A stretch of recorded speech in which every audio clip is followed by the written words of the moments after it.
Hello, friends, and welcome to Sleep Tight Stories.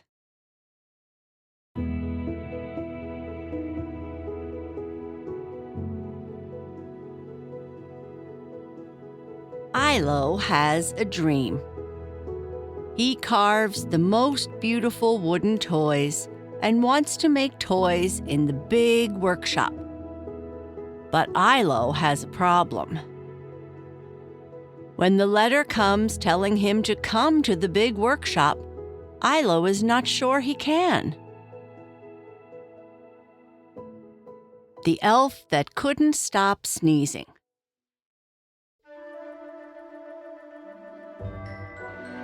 Ilo's village looked like someone had frosted it with sugar. Snow piled on every roof, candy cane lampposts glowing with pixie light, and doorbells that chimed little songs whenever anyone walked past. But Ilo wasn't outside enjoying it. He was in his room, hunched over his workbench, carving a wooden rocking horse. The horse's mane was coming along perfectly. Smooth strokes, careful attention to each strand.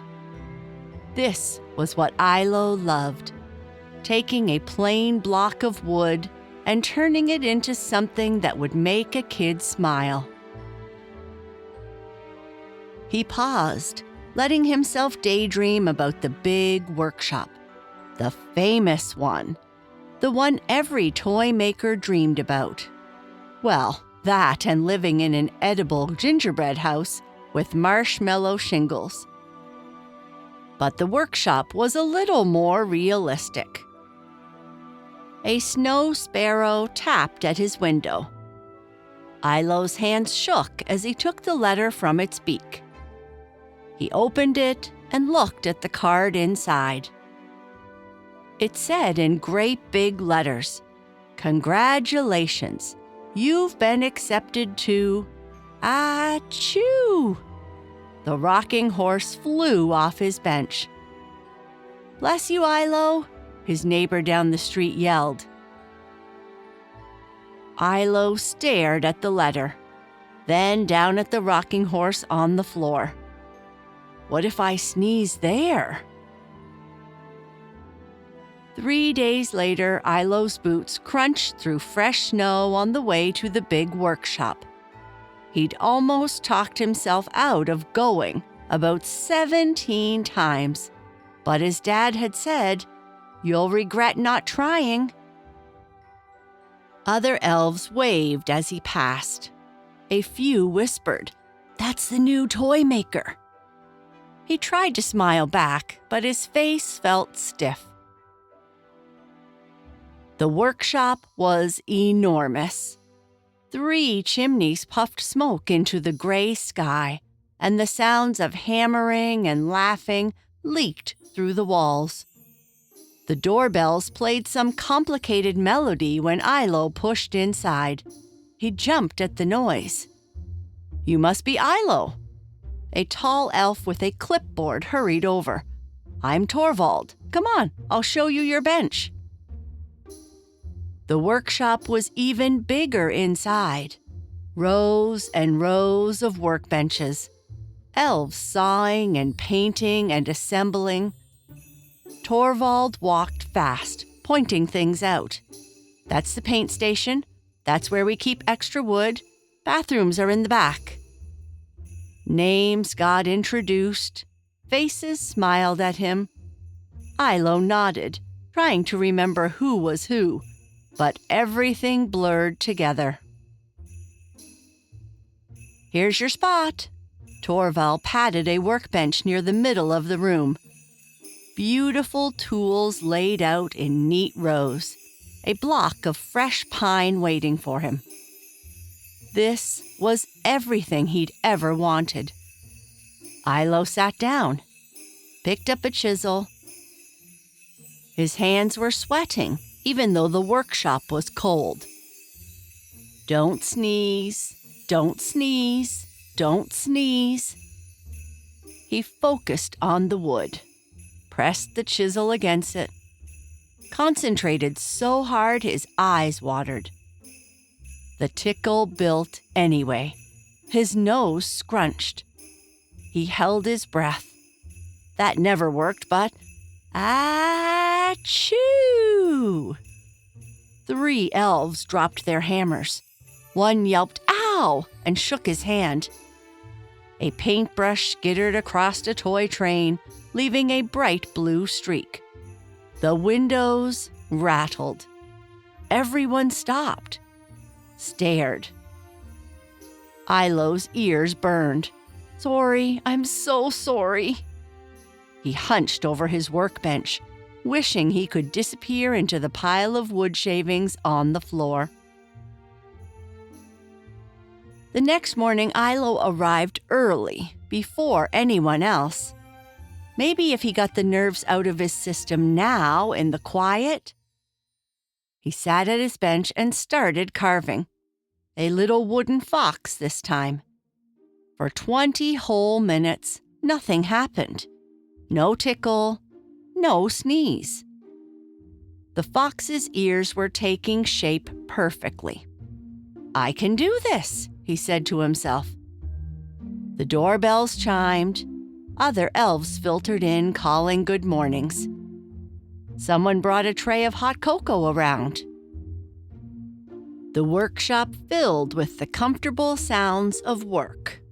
Saws, hammers, quiet conversations.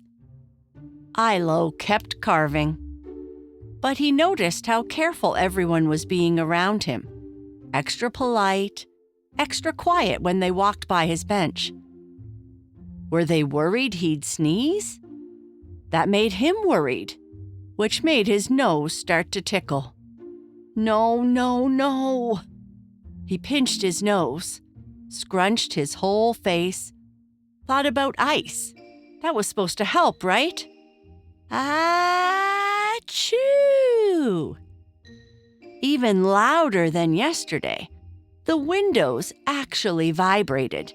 Pixie lights flickered, a jar of buttons tumbled off a shelf and scattered everywhere.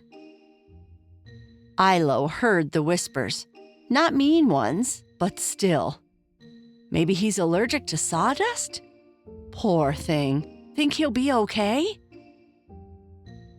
Ilo mumbled something about not feeling well and left early. His wooden fox sat unfinished on the bench, one ear still rough.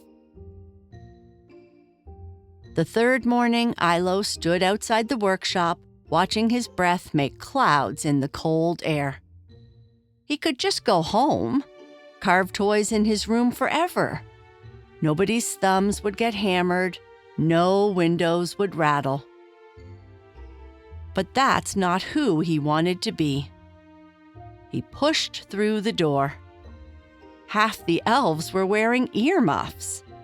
Big, fuzzy ones, or those protective things carpenters wore around loud saws.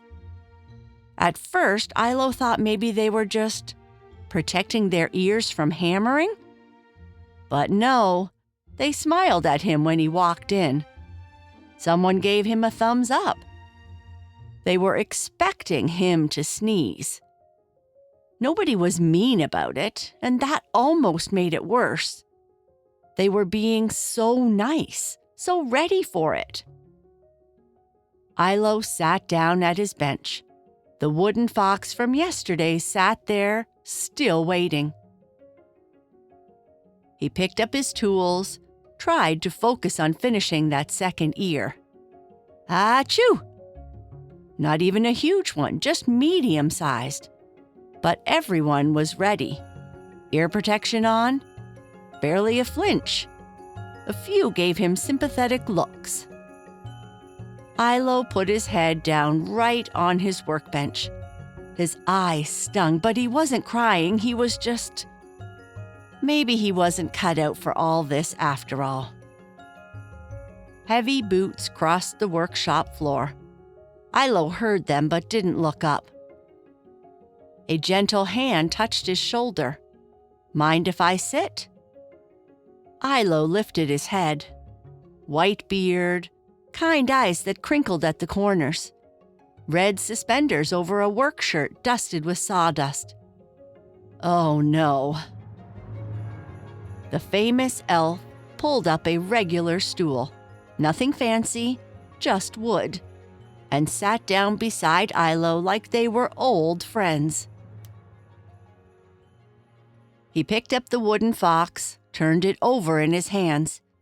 This is really good work. Look at the detail on this tail. Thanks, Ilo mumbled. He waited for the but.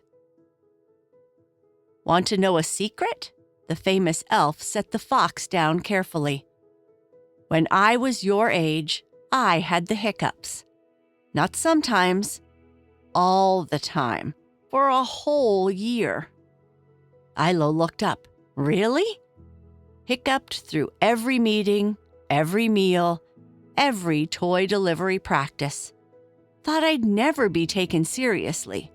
Thought maybe I should become a baker instead. What happened? Someone told me it's not about being perfect. It's about being you and being really good at what you do. He tapped the wooden fox. You're brilliant at this, Ilo. The sneezing? That's just part of your story. So here's what I'm thinking. You keep making these beautiful toys, and maybe we move your bench near that window. Fresh air might help. And maybe a bit away from the others, so fewer hammered thumbs when you do sneeze. I'll probably still sneeze, Ilo said quietly. The famous elf grinned. Probably, and we'll probably still jump. But you'll be here, making toys that'll make kids smile for generations. That's what matters. Ilo sat up straighter, picked up his chisel. The next day, at his new window bench, he sneezed while carving. Smaller this time, or maybe it just felt smaller. Someone yelled, "Bless you!" across the workshop. Someone else laughed, the friendly kind. Ilo smiled and kept carving. Weeks later, the workshop hummed with activity. Ilo's bench by the window was covered in finished toys, each one perfect, each one made with care. Achoo! Barely anyone flinched anymore. Someone passed him a tissue without looking up. The wooden fox sat proudly among his creations, both ears finished now. A reminder of the day he almost gave up. Ilo picked up a fresh block of pine and started carving, surrounded by hammering and laughter and the occasional sound of his own sneezes. Exactly where he belonged. And that is the end of our story. Good night. Sleep tight.